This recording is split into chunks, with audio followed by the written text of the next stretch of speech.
Hello, fellow nerds. Every year around this time in October, I have a collection of particular movies and shows I watch in a specific order, and usually it starts with something I've never seen before. A few years ago, I watched the 1968 film Rosemary's Baby because, of course, my tradition starts near Halloween and continues until the first day of the following year. This film stars the legendary Mia Farrow and John Cassavetes. It still gives me chills. Now, this film was directed by controversial filmmaker Roman Polanski, and while I give him grace even though he is severely problematic, the film undoubtedly has remained iconic and unsettling nearly 60 years later. Unfortunately, as problematic as he is, his massive repository of films fall right into the genre I'm most drawn to. Psychological thrillers sprinkled in with an exploration of good versus evil, or the blending of both. The story is based on a book written a long time ago by Ira Levin, and if I could read, I'm sure it would be incredible for the time it came out and probably traumatized pregnant women worldwide. And if you are new to the channel, there will be spoilers, and that's your warning. This film begins with young couple Rosemary and Guy Woodhouse in New York City. They're looking at new apartments to move into, and when they see their eventual home, the Bramford, Rosemary falls in love with it. The previous tenant of the apartment, Mrs. Gardini, had fallen into a coma and eventually passed away, but her things were still left in the apartment. She grew her own herbs and left notes around with sayings with what looked like she was either trying to remind herself of something, or if putting it down on paper made it seem real. Either way, her mind was clearly starting to go before the coma. On the tour of the apartment, Ro notices a massive secretary jammed in a small hallway that was heavy and difficult to move. Guy helps the realtor move it to discover there's a small closet behind it. Mrs. Gardini had at some point moved it to block the closest doorway, which implies she was trying to keep something or someone from entering her apartment through it. Each level of the apartment building was at one point entire apartments for the wealthy, but over the years had walls put in, splitting each floor into individual apartments to accommodate more people. They move into the fancy penthouse apartment in the Big Apple, and even though Guy is a struggling actor, they manage to make it work. Shortly after moving in, they have invited their longtime friend and previous landlord Hutch over, and he cooks for them. He also tells them some of the history on the building that they've just moved into and warns them to be careful. He tells them about the brutal deaths that have taken place there. One example is the Trench sisters, who, as he states, conducted their little dietary experiments. They were sophisticated cannibals that ate small children, including their own niece. Another resident, Adrian Marcato, practiced witchcraft. He claimed he conjured up the living devil and was nearly killed for it. Keith Kennedy threw massive parties there. He goes on filling them in with all of these stories, and they don't really believe him. Later on, they find that the walls are so thin, they can hear all types of things from neighboring apartments. This is New York City, after all. They hear whispering, chanting, music, and sometimes they hear Minnie's loud mouth arguing with Roman or some other mystery person. Life is moving on splendidly as Guy is going on auditions and making TV commercials, and Ro has been redecorating their new apartment, making it feel more homey. She's even gone into that old closet and put up shelves so it could be used again. Ro heads down to the basement to do some laundry and meets a neighbor, Terry Giannoffrio. She tells Ro that she was living a life on the street when she met the Castavets, and they took her in and helped her get away from the street life. She tells Ro that she has no family except for her brother, who's in the Navy. Terry is wearing a necklace with a charm that reeks and tells Ro that Minnie Castavet gave it to her for luck and that it's filled with tannis root, which is where the bad smell comes from. A few days later, Ro and Guy are walking home to find that Terry has taken her own flight from her bedroom window and still wearing the talisman. This is where the Woodhouses meet the Castavets, and although Ro and Guy are clearly upset, the Castavets don't seem as upset and, dare I say, only somewhat shocked. They are indeed a strange older couple, and I can't tell if it's just because it was the 60s or they're just really odd. They're an old-timey stereotype of new money, extremely wealthy but come off as cheap and tacky. The way they talk, walk, and dress is just, it's a lot. Roman says he knew she was depressed, and Minnie says she thought it was strange as she was a happy girl without a reason for self-destruction. Rosemary tells them that Terry spoke very kindly of the pair and she thought they'd want to know. Rose starts having these weird dreams about her being a little girl in Catholic school and weird convos with the nuns, but hearing Minnie's voice,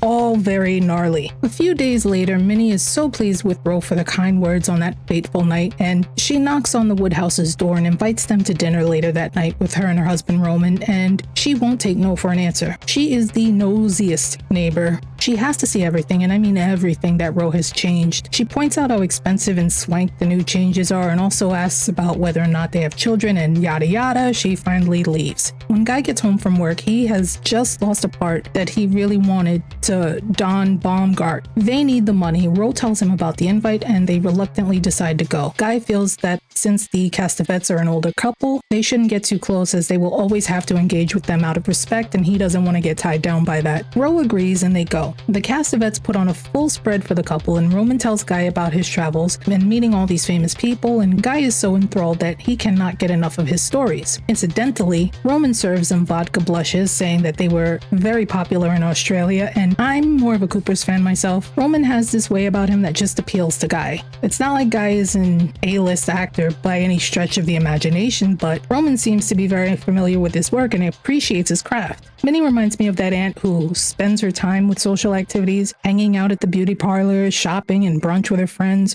A real butterfly. The next night, Guy goes back over to the couple's apartment without Ro as he wants to hear more of Guy's stories. Ro thinks it's strange, but she has so much to do with redecorating the new apartment that she just kind of moves on with it. It's not until he started doing it all the time she becomes concerned. That night, Minnie knocks on the door to visit with Ro and has brought along a friend with her, Laura Louise, or as Minnie would say, Laura Louise.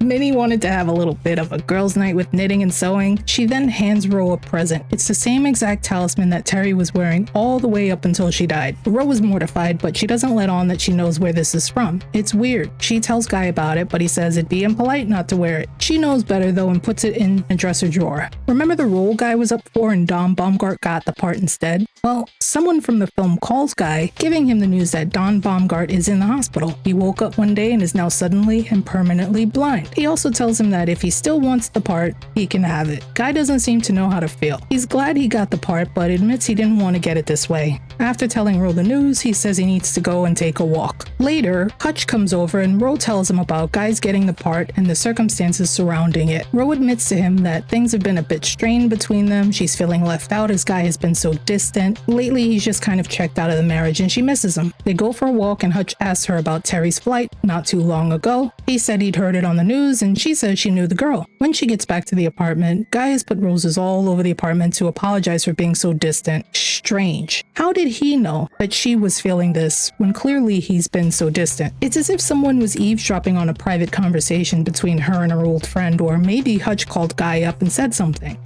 Put a pin in that. Guy now all of a sudden wants to have a bunch of babies. He's even mapped out her cycle to calculate when the perfect time is to start trying. I mean, what the f? Guy plans a romantic night alone together as they sit down for dinner. Minnie knocks on the door and offers some dessert she made specially for them. Ro begs Guy not to invite her in as it's their night, and he says he'll get rid of her. As they eat the dessert, Ro notices a strange undertaste and decides she doesn't want to eat any more of it. Guy convinces her that there's no aftertaste and that she's being rude by not eating the dessert. She childishly gulps down huge mouthfuls and said fine, just fine. While cleaning up after dinner, she starts to feel woozy and can't seem to find her footing. Guy says she must have had too much to drink and starts to walk her out of the room. She's clearly been drugged and Guy has to pick her up and carry her to bed. Here starts the point where Guy can never come back from. As she starts to pass out, she dreams of being fully dressed on the mattress out at sea. Then she starts dreaming she's now on a yacht, having a drink with a bunch of other people she's never met before. Guy takes off her clothes and as she's in and out of consciousness, she sees what's happening. In the dream, she sees Hutch on the dock and he's not getting on the yacht. Ro asks someone why they can't bring him along and this man tells her that it's Catholics only. They are bound by certain prejudices. The people on the yacht have gone from fancy dress-up clothes to now wearing bathing suits, and she's floating and sees specific paintings of religious artworks, hellscapes, and hears whispering. She ends up on a bed in a room surrounded by a bunch of naked people, including Minnie, Roman, Guy, and a strange man she's never seen before standing a bit further away than the rest. And also apparently, the Pope is there too. She can only make out a few faces. They're chanting and begin painting her naked body with red blood, and there's the devil with the devilish eyes. He does bad,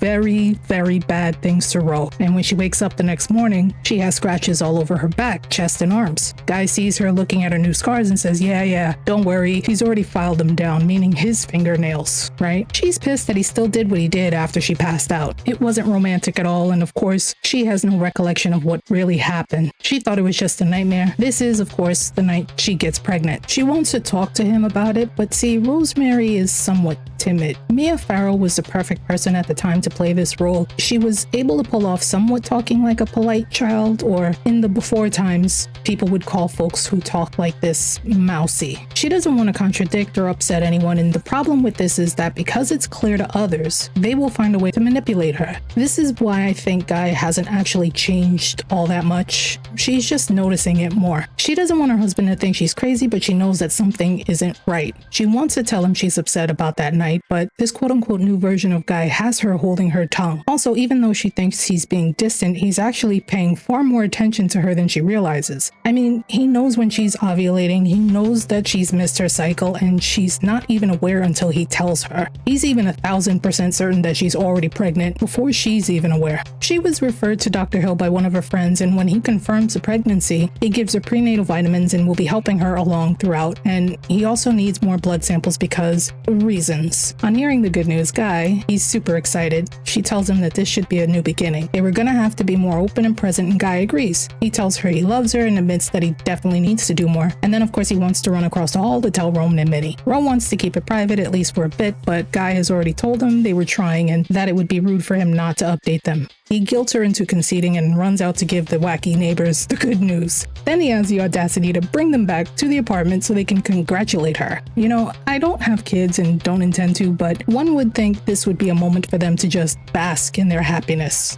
together. Not with half of Manhattan. Minnie and Roman are a lot. Minnie convinces her to ditch her current doc and instead recommends Dr. Saperstein. He's the best in the world as far as she's concerned. Roman and Guy back up Minnie's suggestion, and with 3 against 1, she agrees. Minnie uses the phone in the bedroom to call him and book an appointment. With all the hormones and pregnancy stress, Rosemary now has to deal with the overbearing neighbors and a husband who doesn't respect boundaries. For some strange reason, Minnie also can't wait to tell her good friend, Laura Louise. Ro, again, is trying to keep this on the low, and Roman finally agrees with her. Are you starting to see how this works? They strong-arm her into conceding what she absolutely does not want to do, while making her feel like she is the one in charge by giving her something so small as an agreement that they won't tell anyone else. Mind you, behind the scenes, they all already know she's pregnant, so there's no real need to call up the other half of Manhattan. Her wishes are irrelevant, but they will keep her happy to keep her unknowingly complying with their plans. Because after all, yes, they certainly do have plans in store for Rosemary. As Rosemary is in bed at night laying next to a sleeping Guy, she starts trying to come up with baby names. In the background, she hears New York City's most recognizable music. Minnie laughing all too loudly at something and then a siren from outside, and she instantly gets up and finally puts on the necklace Minnie had given her. All of this together shows that she is nervous about having this baby, but her mother's instinct is to protect it from any and all dangers. The siren to signify that the world is a dangerous place. The talisman is meant to be for good luck, and so putting it on now indicates that any little bit helps. It's a short scene, but very well done. She then has her first appointment with Dr. Saperstein, who tells her that she needs to stay away from pregnancy books, as not every pregnancy is the same, and it will just make her have fearful thoughts like the ones she's had the night before. He also tells her not to listen to her friends when it comes to her pregnancy for the same reason. She brings up that Dr. Hill had given her vitamins, but Saperstein discourages taking them. He said that Minnie has a herbarium, and that he's going to have her make Ro a daily drink filled with all the necessary vitamins and nutrients she needs. He wants her to call him night or day, and not anyone else if she has questions. The way he uses his authority to convince her that this is the best way reassures her that this makes complete and total sense. Any doctor who tells you he's the only one who knows what he's doing, on the face of it, should be ringing alarm bells, but she takes his advice as he came highly recommended from Minnie. Even she's somewhat distrustful of Minnie. Her husband and life partner trust the older couple, and that's the only thing she needs to brush away any silly thoughts that she might have. Minnie brings Ro the homemade concoction for the first time, and Ro asks her what's in it, and Minnie answers in that very Minnie way, snips and snails and puppy dog tails. Ah, the 60s. Ro asks her again, and she gives a short list of vague items, but there's also tannis root in it. Ro is feeling so happy about everything that she decides to chop all of her hair off. She likes it, but Guy definitely does not. He makes crude remarks about it, but she did it, and there's nothing he can do about it. She shouldn't have to justify her reasons for it, but she does, and Guy still hates it. She tells him that she has a sharp pain in her stomach. She'd been having it for several days, and he tells her she needs to see Saperstein. He's outraged she hasn't said anything, but she tells him she'll see him on Wednesday. She sees him every Wednesday. I'm no mathematician, but that seems like a lot of times to be visiting the doctor if you are having a supposed normal pregnancy. When she sees Saperstein, he tells her that she can take aspirin for the pain, but is totally normal. She admits she thinks it's an ectopic pregnancy, and he scolds her for reading books on it. He tells her the pain will be gone in 2 days. One of the things we find out about Ro and Guy is that they like to play Scrabble. There is a 2-part series that was a 2014 version of this story with Zoe Saldana and Patrick J. Adams as Ro and Guy, respectively. They made some nods to the original, and the Scrabble letters played a small role in that version as well. In 1968, we see the couple playing it, and Ro walks off because she's in so much pain. As the months are passing, she's looking and feeling terrible. I mean, not what typically happens to women during pregnancy. She's losing loads of weight, she's getting dark circles under her eyes, and her cheeks are starting to sink in. She looks like she has a bad case of the flu. Also, the pain is getting so much worse. She's even having cravings for raw meat. She started by just barely cooking it and has moved to just eating it right from the packaging. Hutch comes to visit and tells her the truth about how awful she looks. She tells him that she's pregnant, but at first he doesn't believe it. She doesn't look at all pregnant. She looks like she's fading away. Ro tells him she's only lost 3 pounds, but Hutch is not buying it. Saperstein delivered some of his own grandkids, so he reluctantly believes what he's telling Ro, but he also knows his friend and she doesn't look right. Oddly enough, Roman rings the bell, and he clearly wants to know who Hutch is and what he's doing here. He is trying to play it off, but he looks extremely concerned that Ro has company that he doesn't know. She lets him in and introduces him and notices that Roman has his ear pierced. She doesn't say anything, but it bothers her a bit. I mean, I find it funny that out of all the strange things happening and all the quote-unquote coincidences, a pierced ear makes her actually suspicious.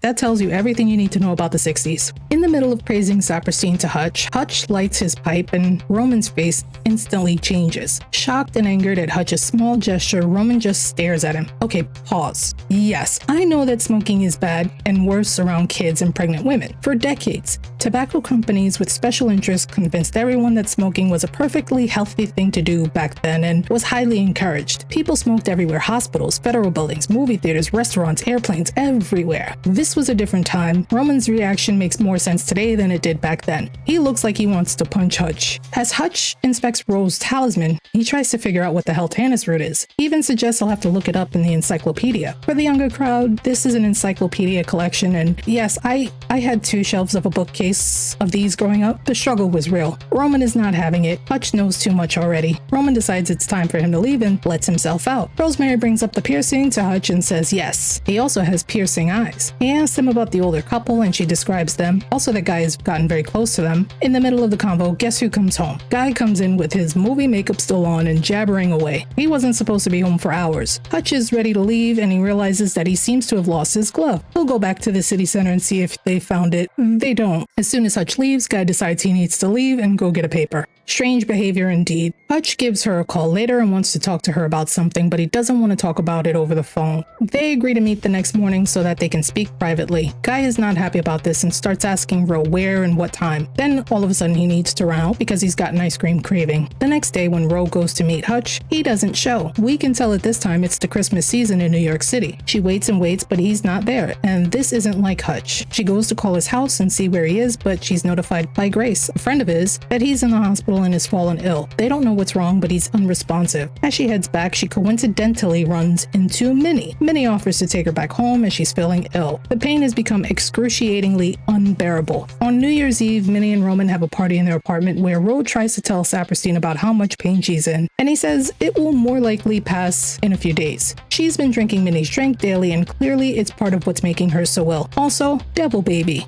Ro is realizing more and more that things are getting worse, and it'd probably be a good idea to start distancing herself and Guy from spending so much time with the Castevettes. I mean, they're consistently hanging out with a small handful of people who aren't their friends and who are all elderly. She decides to throw a party with some of their younger friends and not invite the Castevettes or anyone from that group. Guy, of course, doesn't think it's such a good idea. He thinks she should call the doctor and make sure it's okay. I don't like Guy, if I haven't made that clear. I mean, it's okay to be at a party with the Castevettes and all of their crew, but not okay for her and her own friends. All of a sudden, because of Reasons. Minnie comes over to give her the drink, and she sees the spread Ro is laying out. Of course, she wants to know what's up. She offers to help out, and Ro is like, nah, we're good. She wants to catch up with old friends and let them know how she's doing. Really, it's a cry for help. Guy and everyone else has isolated her from her own circle of close friends, and that does a lot to one's own mental health. People who can just let her be and without judgment for every little thing, it's a good idea she's come up with. Minnie is of course offended and tells her to drink up, but Rose says she'll wait on that a bit and will bring her back the glass when she's done. Minnie is reluctant to leave. To be sure, she drinks it, but eventually agrees and leaves. Rose pours the drink down the sink.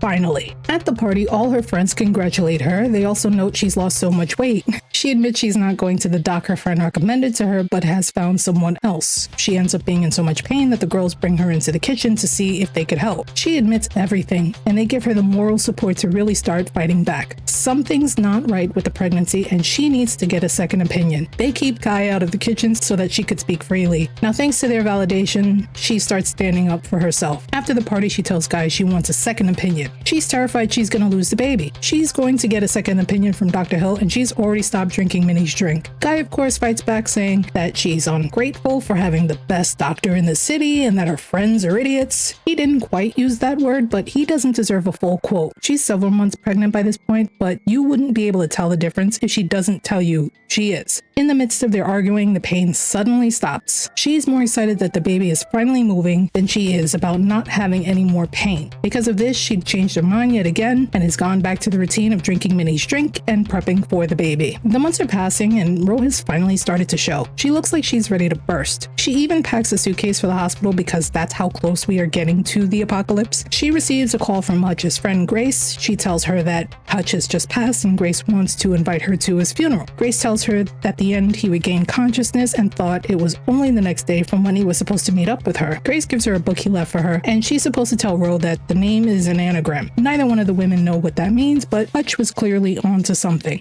The name of the book is All of Them Witches. She starts flipping through and eventually starts reading it. Hutch has marked off passages that are important and relevant to Ro. For instance, the name Adrian Mercado from the story he told earlier where he had claimed he'd raised the devil. He's in this book, and now that she sees the picture of him, she starts to remember he was in her dream the night of the impregnation. Mercado was born in 1864, over 100 years from the events taking place now. Can't be him, right? She grabs the Scrabble board and starts laying out the letters. She pulls out all the ones that spell the name of the book. Then she scrambles them around to see if she can work out if that's the anagram Hutch was talking about. After a few attempts, she looks through the book again and sees a family photo that has been earmarked. The name of Adrian Mercado's son is Stephen Mercado. She then pulls out those letters that end up spelling out Roman Castevet. Mind blown. Ro tries to tell Guy all of this, but because he dismisses it entirely, but admits that it is in fact Roman. He's not a witch. She's showing him the truth and he's really not trying to hear it, and eventually even hides the book from her. She goes to Saperstein to tell him all about it and he plays shocked, but he believes her. She asks if he thinks Minnie put something in the stuff she's been feeding her, but Saperstein dismisses it because he would have seen evidence of it. She's really freaking out and trying to get help, but because her current support group are also the ones messing with her, this is all for naught. All of a sudden now he can prescribe her some vitamins so that she doesn't have to rely on Minnie anymore. And actually it's a good thing as Roman and Minnie are leaving town for a bit to go on holiday since Roman is supposedly dying soon. Now Guy is in charge of giving her meds. She even throws away the talisman. She heads out to the bookstore and picks up some books about witches and hides them from Guy so that she can educate herself. In her reading, she finds out that these witches can use someone's personal item to cast spells on them. With Hutch, they took his glove. She even goes so far to call Don Baumgart to find out if he's been missing anything. Turns out him and Guy at one point exchanged ties.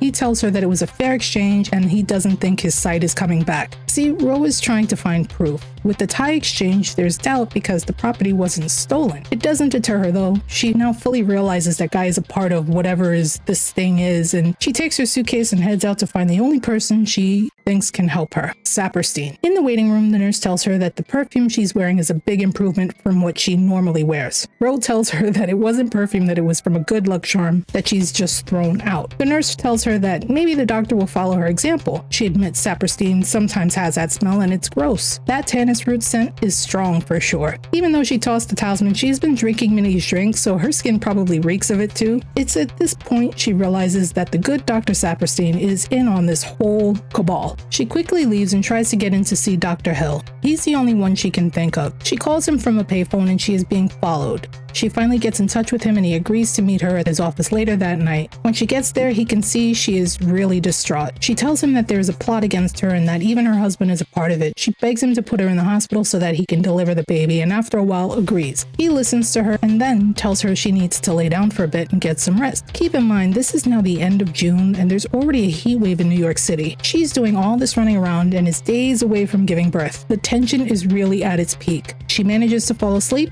and has crazy dreams. Not long after, Dr. Hill has called Guy and Saperstein to let them know what's going on. She feels so betrayed, but they end up bringing her back home. She fights back and manages to get away from them long enough to get into the apartment and lock the door behind her. She hides out, but because there are secret doors to this apartment, they sneak in and overtake her. They give her something to knock her out, and the next time she's conscious, she's now had the baby. Everyone is there, Guy, Minnie, even Laura Louise. They've got the AC blowing or feeding her, and by their account, she's lost the baby. She's the only one saddened by this. Over the course of the next couple days, Ro realizes that they've been keeping her sedated and Laura Louise has been collecting her milk. She asks why it's necessary if the baby didn't make it, but Laura Louise just bumbles because reasons at her. She smartly stops taking the tablets that they've been giving her and stashing them so she can tell it's been a few days at least. When the AC goes off and she's alone, she hears a baby's cry. They immediately come in, turn on the AC, and have her get back in bed. When she's alone, she follows the cry and it leads her to that infamous closet from the beginning of the film. She removes the shelves and realizes there's a door on the back wall. She opens it and realizes she's in Roman and Minnie's apartment. She sees the paintings on the walls that were in her dreams the night she was impregnated. She's really starting to understand that that wasn't a dream. She finally gets to the room where everyone is gathered and Guy is there too. She looks at him and he slinks away out of the room. She sees the bassinet covered with black lace and sees her newborn baby. She jumps back in horror. He has his daddy's eyes. Roman tells her that although he is the devil's son, he's also her baby. She should consider taking care of him. Ro is horrified, but in the end, she chooses to do so. Well, that is Rosemary's Baby. The reason I think it gets so disturbing is because even though we as the audience are catching looks, glances, faces with subtitles, we don't actually see what it is they're doing, with the exception of when Guy and Minnie first have dinner at the Castavets. After dinner, Ro helps Minnie wash the dishes. When they're done, they walk in on Roman and Guy whispering in a corner. I'm pretty sure this is where Roman entices Guy with promises of a successful career, more money than he knows what to do with, and that he should get on board with the plan. Reinforcing this every time Guy went over there, they've all taken turns monitoring Ro and making sure she stays on track. This is a massive departure from the 2014 version. In that one, we and Ro often see them huddled together in different places, talking in hushed tones. Also in that one, Guy actually seems to feel guilty for his participation. I mean, he still goes through with it,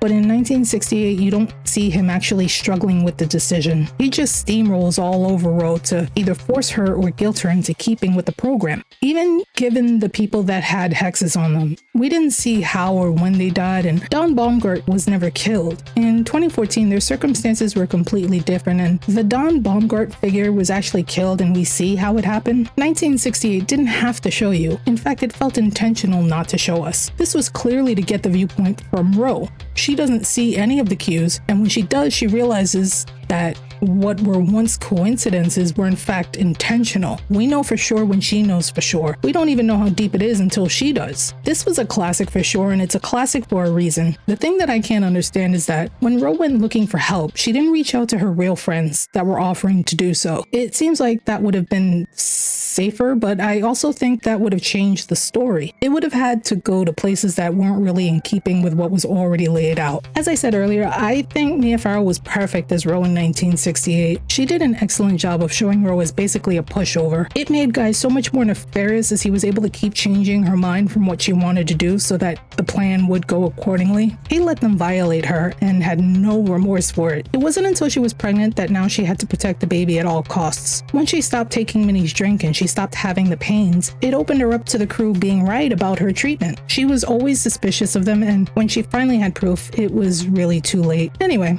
let me know what you think. I'm getting ready to start my annual binge session, so if there's anything you folks want me to spoil for you, let me know down below. Thanks, nerds.